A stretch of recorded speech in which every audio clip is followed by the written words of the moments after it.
اور جو جج صاحبان سپریم جوڈیشل کاؤنسل کا حصہ ہیں اگر ان کے خلاف کوئی ریفرنس آتا ہے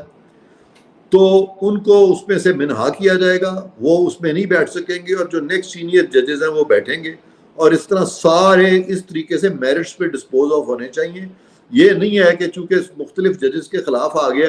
تو سارے جو ہے اب آرام سے اس کو کہیں جی ہم اس پہ چشم پوشی